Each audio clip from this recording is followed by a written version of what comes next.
Hello, can anybody see me? This is my new setup. I've reset my laptop. I've destroyed everything that was on there and I've had many problems. So if this doesn't work very well, I'm sorry. Buy me a new fucking laptop. All right. Anyway, listen, I see this thing with Lord John Heaton yesterday, and he said, these are my top 10 films of all time. And I'm thinking to myself, well, it's a tricky one. Top 10 films of all time. It's all very well saying your top Beatle albums, but your top 10 films are very difficult. Very difficult. I mean, I mean, it depends what mood you're in. I can't do it personally. I'd have to take about a month to study a lot of films before I make a decision on that. But I know what I do like, and what I can say is to have the perfect Christmas. Right? I've gone out. Fuck it. Right, to have the perfect Christmas, I need the perfect films. Now, these don't always involve other people watching it with me, because you can't always get your female partner to watch, horror films and things with you, because they might not like that. My wife personally don't like horror films. She'll watch them with me, but she's not very happy about it. Hello, I'm Father Christmas. I'm Father Christmas. And listen, well, this is there's a whole bunch of films on here, but you've got to have a bit of Karloff going on, haven't you? Got to have a bit of Karloff. And we might not stick to 10 films, but I've got a bundle of things here which I say is essential. Of course, I won't be watching any of these on discs. I'll be I'll be watching it on if I can find one handy. I haven't got one handy, but I'll get one handy for you right now. This little fella. Now this is Invisible Ray's workings. All the shit from Invisible Ray goes onto this. So this is where I make mayhem. But I've got plenty more of these where I keep films. And it's a lot easier, as I'm sure you'll agree. And with music as well. It's just, there's no fucking around. I mean, this is just what, 20 odd films, but look at the size of that to that. You know what I mean? So, anyway, so let's start the night before Christmas, because I mean, that's when Christmas starts for me. You get out of work, you go for a few beers with your mates, and then you get home, and well, hopefully that there's food and wine and more fun and games for people when you get home. Not always the case. I've spent many Christmases alone, abroad, or whatever, being fucked off. Sometimes you just got to suspend disbelief and just say, "Ah, fuck it, Christmas ain't happening." Tough. Anyway, look, so the night before Christmas, what do I fancy? I fancy something vicious. So first of all, I'm going to watch me some House That Drip Blood. Now, this is one of them, what do they call them? Amicus films, which was kind of like Hammer, but in a way better, because, I mean, they managed to pick up a lot of what Hammer had lost in the 60s. Amicus picked up in the 70s and started doing these little portmanteau films, like little, a film with about 5 different little stories in. And anyway, these were quite popular at the time. There's one in here particularly reminds me of myself. Hang on. Activate Windows. Sorry, I just had something come up. It's just one of these stupid mess. Hello, Prog Hat. Are you coming to see my wonderful films for Christmas? It's not very Christmassy around here, but yeah, what can I do? What can I do? All right. Father Christmas has been held for review, and so's this been held for review. What's the matter with you, Rachel? Have you been like, are you being watched by the FBI or something, or the loony lefties? Because all of your messages is being censored. So anyway, there's one story on here called Dominic. Now, if you haven't seen it, it's really good. But there's also another one where Peter Cushing falls in love with a waxworks head. She's beautiful, don't you think? And he ends up. I won't tell you what happens. Look, I don't want to be like Matthew Street. Oh, if you want it, you'll have to buy it yourself. All I'm trying to do is not give you spoilers on this occasion. All right. House at Drip Blood. Matthew Street. Watch it with your wife. It's classic. There's also a bit where Dominic's peeping in the window going, and that's me peeping in through Melinda Murphy's window.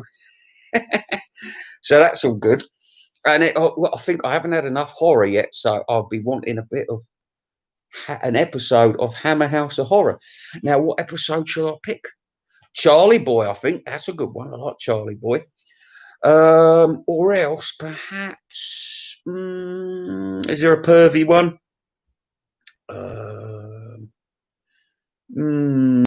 Yeah, the witch one, but I'm not so keen on that. But Charlie Boy's good.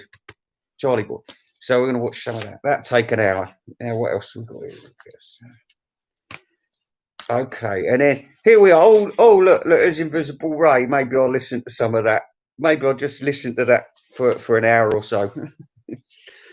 Okay, so we've got Christmas. Anyway, listen, we're coming up to the midnight hour here, so I'm looking on my Christmas classics here.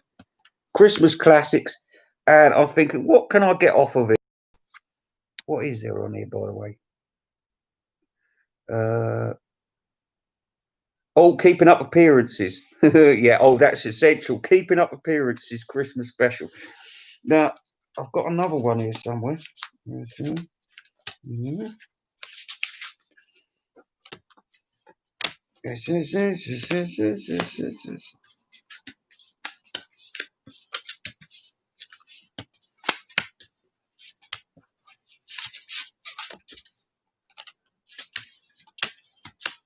Oh, yes.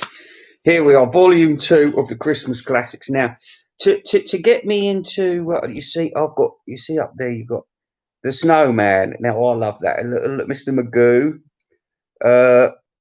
And what was it? National Lampoon.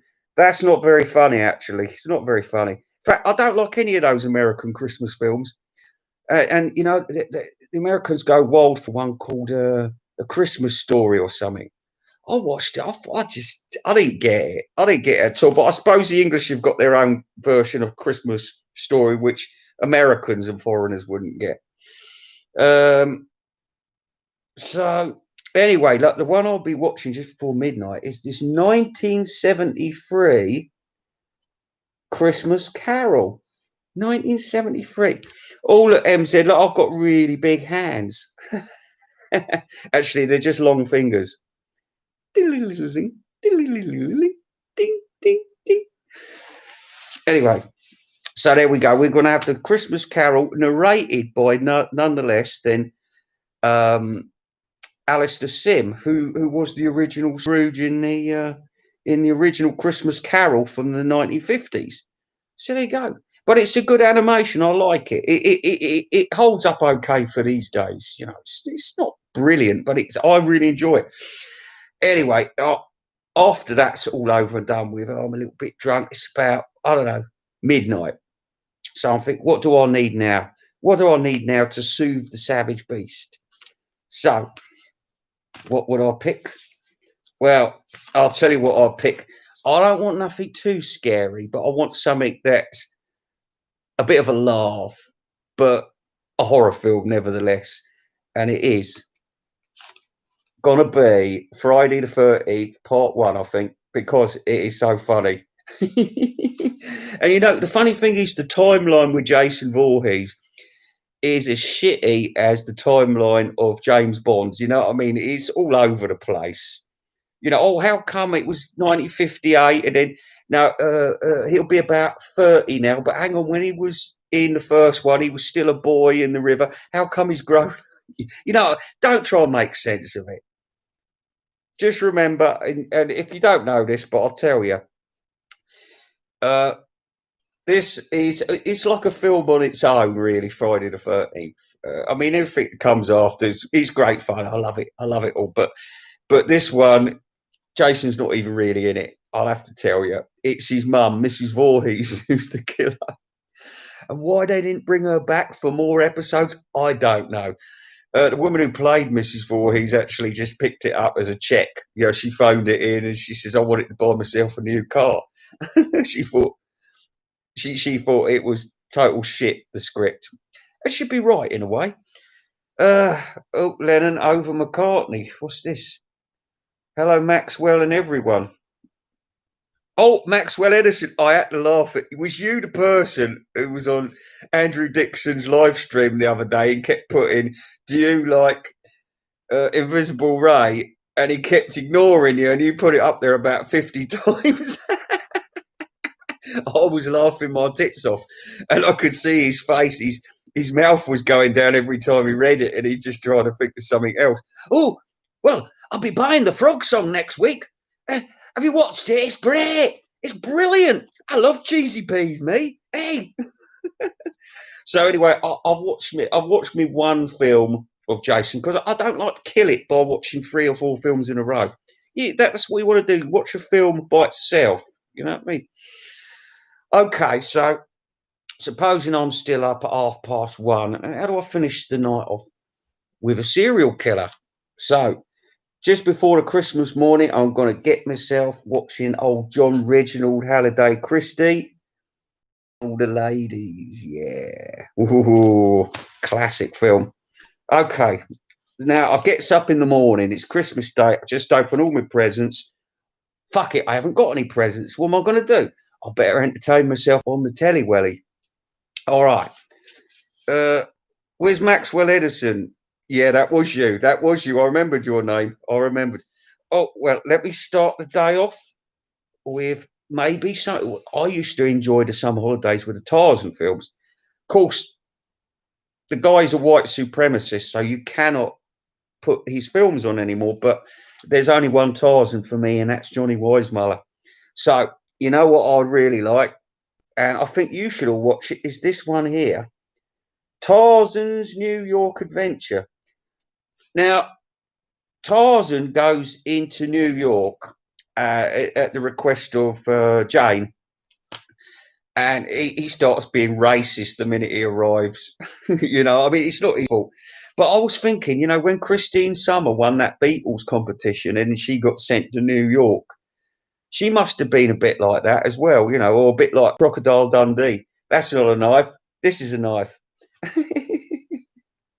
And they also, she said she didn't like New York. She said because people were wearing shoes.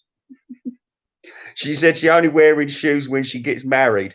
I've got to keep showing all your bloody things because you're being censored here. Here we are. Here we are. Good job, Maxwell. Yes.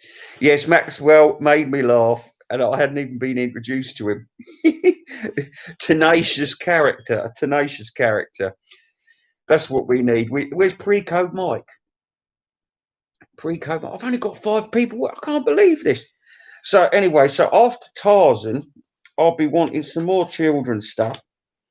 So what have I got here? Oh, well, I like animals, me. So I'm going to be watching Watership. No, I won't be watching Watership Down first.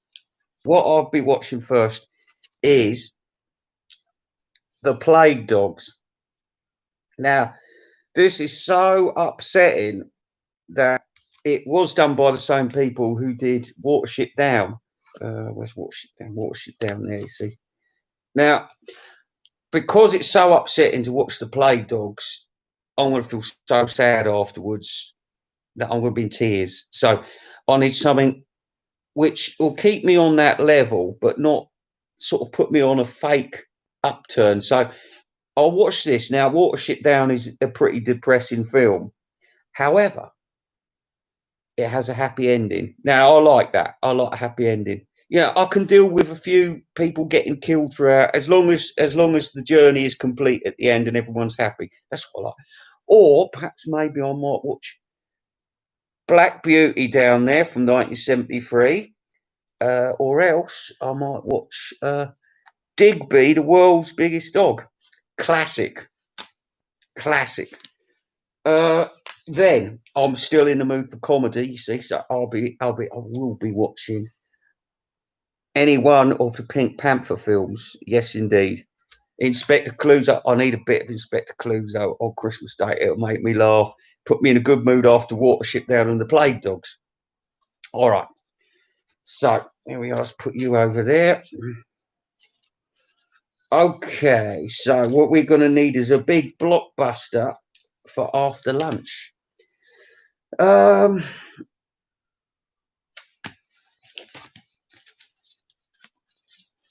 So blockbuster.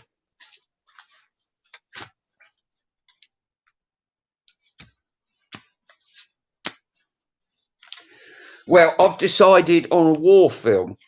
So I'm thinking, unlike John Heaton, I'm not going to pick Battle of the Bulge. I'm not going to pick Operation Crossbow. What I am going to pick, Where Eagles Dare, with Clint Eastwood and Richard Burton. Fantastic. Fantastic. And also,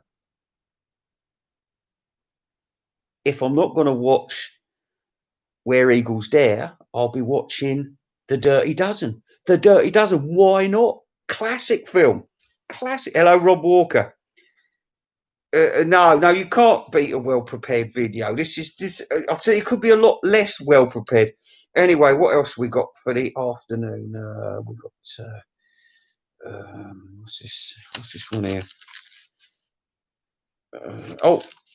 No, I'm not too keen on these. What is this one? What's this one?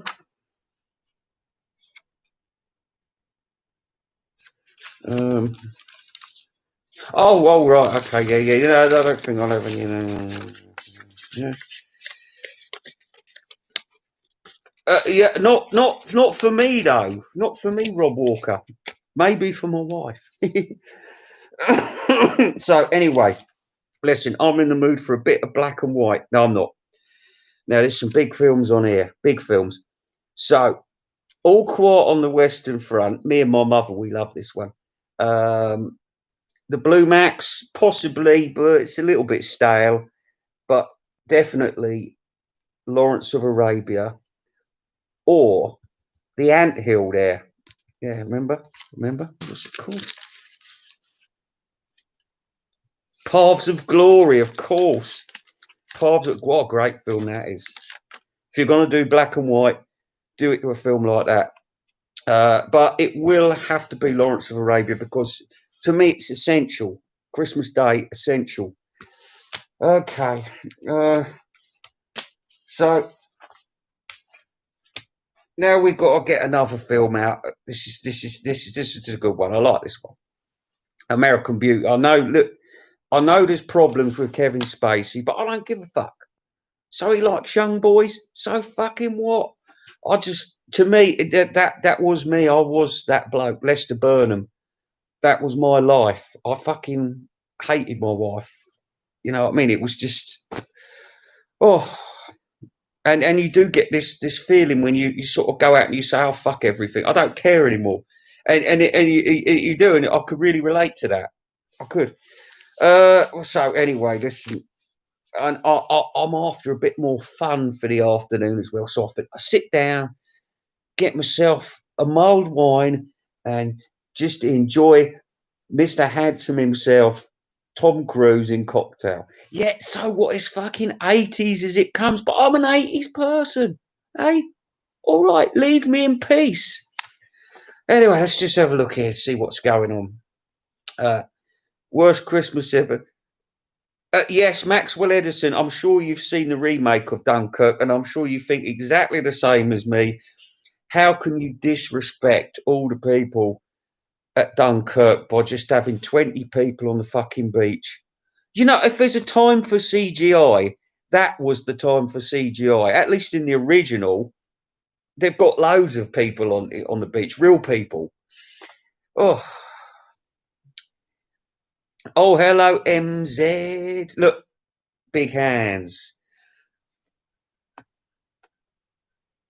Actually, yes, I am being serious. You're just all going to criticise my fucking choices. John Eaton didn't get this, did he? Anyway, listen, I fancy a bit of monster fun as well, so I'm going to be watching Gorgo, because if I want to see a city smashed up, it's going to be London, all right? Gorgo, classic. And then I'll be on to horror again, so I fancy some of this. Circus of Horrors. Now, it is such a naff film, but it's easy to watch. It's easy to watch. It was made for the kids back in the 60s. It wasn't made to last 20, 30 years later, but here we are. Still a classic film. And Donald Pleasance with hair. I am beautiful. I'm beautiful. No, that's his daughter, not Donald Pleasance. He's just a drunk who gets mauled by Bosco the bear. Who actually Bosco the bear is just like a big rug. Go, Michael Gough. No, he's in. Hello, Stephen Sneak. Michael Gough's in Conga, which I would watch almost as much as Gorgo. I think they were done by the same company as well, Anglo Amalgamated. And I love Michael Gough. He's brilliant. So anyway, listen, I've got some more shit to watch. I wouldn't watch any of these with my wife because she'd laugh at me. But here we are. Land That Time Forgot there. Out of all the Doug McClure classics from the 70s. Oh, no, there it is. Land That Time Forgot. I'll watch that one. Out of the four. And, well, if I get chance afterwards, I'll probably watch Death Wish 2 because it's all rapey. They seem to once the Canon guys took over the Death Wish, they seem to bring something really seedy to a series. But I enjoy that. I like it.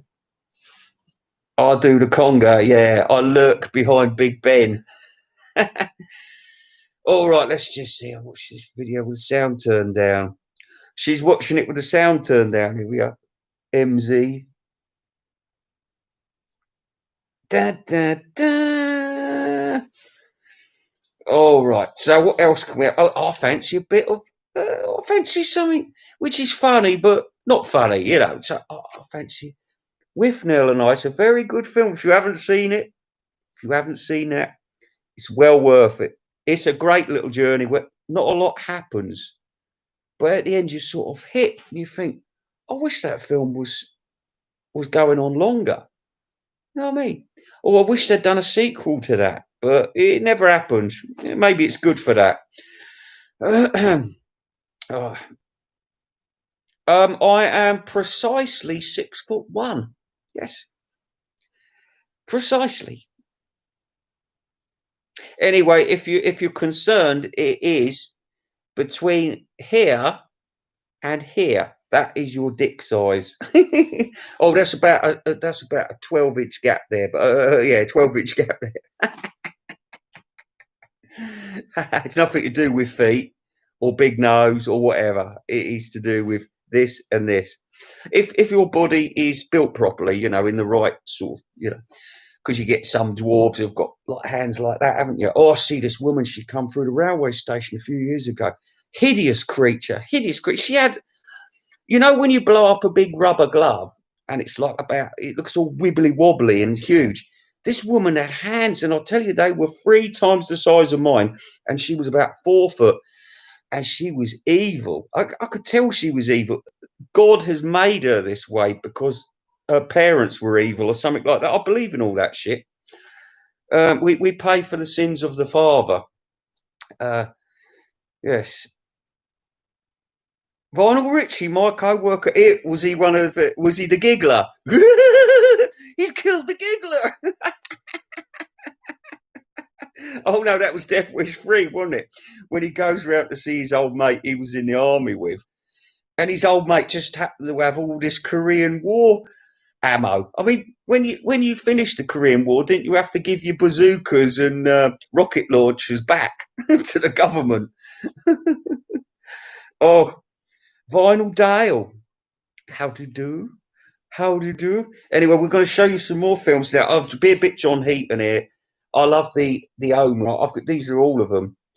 But there's only one Omen film to watch, and that is the first one. Very correctly said. Excellent, excellent. Oh, what else? And another film he said. Now, why would I want to watch this at midnight? Because I don't want anyone to see me watching it. But you know, because I used to watch it every year as a kid, and all right, these kids are middle class little snotty bastards, so why should I take their side? But there's just something so nice about this film. I really like it. You know, it's a really innocent film, but it's really watchable. And you know what? All the kids in it, they've got their little struggles, and it's nothing major because they think they're poor, but they're not poor. They're still richer than the village they go to. But you know, they're traumatized for one reason or another. And being around the railway, it really gives them some oomph, you know, a purpose, a porpoise. Anyway, enough about that. I don't get that. How does one have a co-worker when one is retired? Oh, she was one of the hoodlums. Oh, hang on a minute. I'm all muddled up with my death wishes now. Because are we talking? Oh, forget it. I can watch them all anyway. 55 Days in Peking. Well, I haven't got the Guns of Navarone here, but I loves me a bit of Charlton Heston. And if I've got David Niven in a film as well, I'm happy as a pig in paradise. So that'll do because I haven't got Guns of Navarone, but I can get Guns of Navarone fucking easy. And I probably will watch Guns of Navarone because I watched it, uh, was it yesterday or the day before yesterday? Cracking film. And what, do you know what? I don't mind it going to be Alien or Aliens. I don't mind either one. Either one. Okay, now we're going to an old literary classic from the 1930s by the great Evelyn Waugh, Prize Snob. But this film is all about Prize Snob. Very good film. Very good film. Handful of Dust. There you go. And what really like is a bit of gangster stuff now. So I've got a choice. But why have a choice? Why not watch them both? And I will come Boxing Day because we've got to be on Boxing Day by now. We're going to get me some Godfather out. Now, that would be the Godfather or the Godfather 2. Can't make my mind up, but it'd be one or the other. And of course, Get Carter. I know you didn't kill him. I know you didn't kill him. Classic. Is there anybody out there who hasn't seen that? Because if you haven't, you fucking want to. Yeah. All right. So now we're going to go on to some Filipino Z movie. Acting and plot does not get any worse than this. It does not, but it's well worth a look because it's how Asian people viewed Rambo and decided to make their own copy of Rambo. Somebody told them, the American actors in there said, are we just going to go around all day shooting everybody? And they didn't realize in the Philippines that, you know, you have to, even in an action film, you have to have a bit of a plot. So they actually wrote the plot as they went along, and it's appalling. Onto a good war film, we'll have Platoon. And I'm afraid to say it does get a little bit gung-ho in here, but there's some wonderful monologues throughout this thing, and it is one of the most important war films, I think. Anyway, I think my wife would be ready to stab me to death if I watch any more war films. So what we're going to do, watch the Dam Busters. Okay. Just remember, this is not the latest album. The latest album will be coming up shortly. It is called 50 Cold Cuts. Now let's read some of these questions. All right.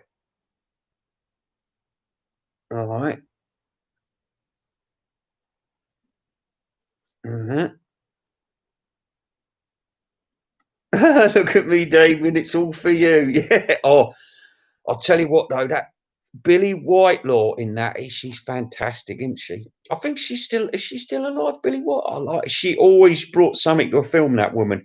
And you don't get many women that can act very well. In fact, me and my wife, we was watching Thunderball a bit earlier on. And apart from Moneypenny, every single fucking woman on that film is dubbed. Dubbed. You cannot have a pretty woman with a real voice. And to this day, it stands the same. Did you see that advert with who's that fucking? What's her name? What's her name? Oh, never mind. Never mind. Uh, Hang on. Howard the Duck. Yeah, I've got that. I've got that somewhere. Where did Ray find these DVDs? The cartoon classic. Huh? Oh, yeah, I've got the snowman. Look, I showed you. It's vital. We're walking in the air. You see, there he is. There he is. Snowman. We're walking in the air. What's on the other one? It's all comedy shows, really.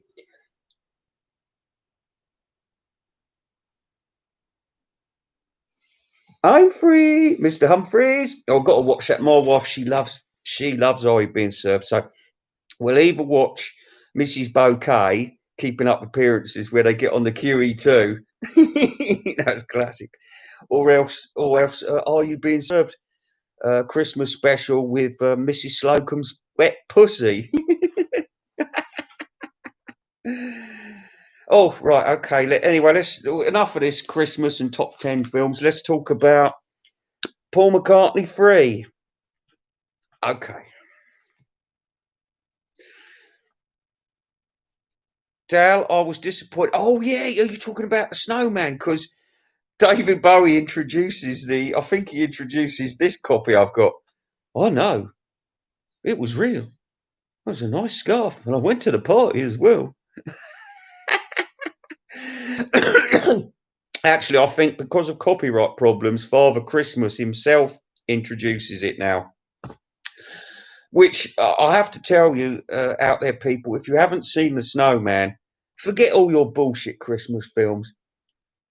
This little gem is the best Christmas thing you could ever watch in your whole life. It's wonderful. The journey of the snowman from conception to best friend chasing the fox on the motorbike, going across Brighton. Yes, I love Brighton. And then flying off to Lapland to get to Father Christmas's party and then getting back in the morning. Oh, it's a wonderful film, but a sad ending.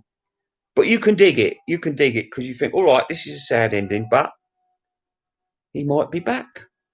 I did a follow up, but fuck the follow up because they had a snow dog as well. And me and my daughter, we loved the snowman, and we were both very disappointed by Snowman 2. Yes, I have MZ. It's not brilliant. It's probably one of the worst films. However, there is the classic bit at the end when young Mr. Grace rescues them from the dictatorship with a tank at the end.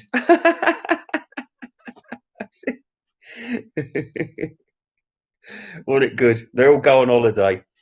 But I think if you want to see a better version of that type of film, watch Carry On Abroad. It's more funny.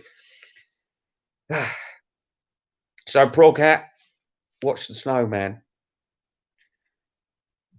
We're walking. In fact, Em said you seem to know quite a lot about British stuff. Really, I'm surprised. You're a bit like Stephen Schnee. Uh, the delayed. Let me speak about the delayed release of McCartney 3. I mean, I thought the same as the rest of you, and I'm surprised actually some of you have thought this because you usually don't want to badmouth Macca. But the minute he said this has been delayed for a week, and I thought the 18th, oh yes, #1 Christmas album because the sales would have peaked, and he's going to sneak in there. This is what he's been advised. There's no guarantee it's going to happen. However, I think Say does get to #1 because of this, and he did exactly the same with Egypt Station.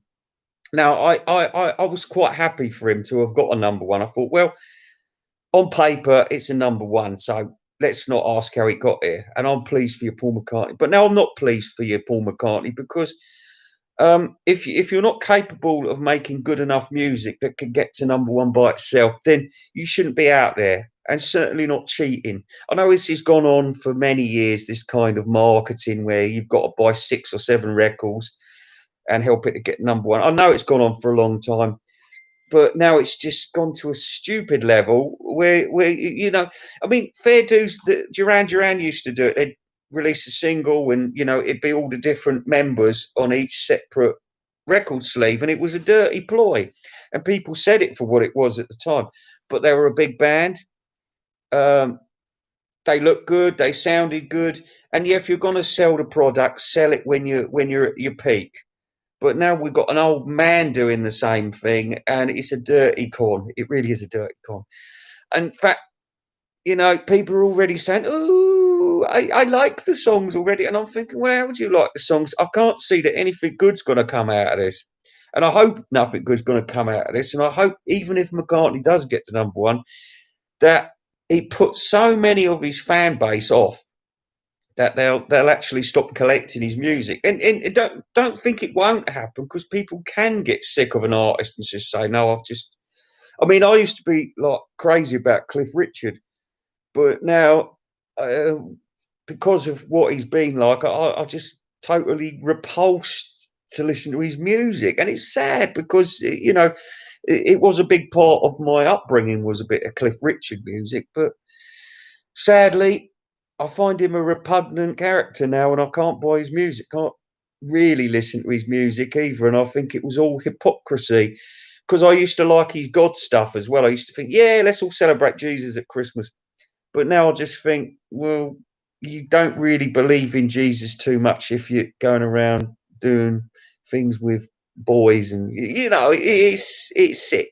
It's sick, and you're queer anyway, and God doesn't love queers. Yes, McCartney fans will buy any old shit, and I'll show that to the rest of them. Well, I think that's all I've got to say, so I'll be off. Thank you. Goodbye.